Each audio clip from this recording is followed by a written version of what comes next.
How to update your Lensa in seconds. Want to get your hands on the latest magic avatar filters and editing tools in Lensa? The secret is making sure your app is updated. Let's walk through how to do it under a minute. First things first, let's open the Google Play Store in order to update the app. For that, you can see my Play Store right over here. Let's tap on it and go inside it. Now, just tap on the search button which is in the bottom right corner over here. Let's tap on it. And that will take you to the app section. Now just tap on the search bar and search for the Lensa.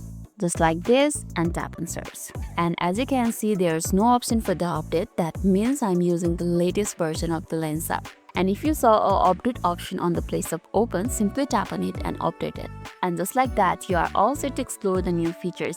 So what's the first new filter or the tool you are going to try out? Let me know in the comments below. That's all for today's video, and if this video made your day a little bit easier, don't forget to like and subscribe for more amazing tips. Thanks for watching and see you in the next video.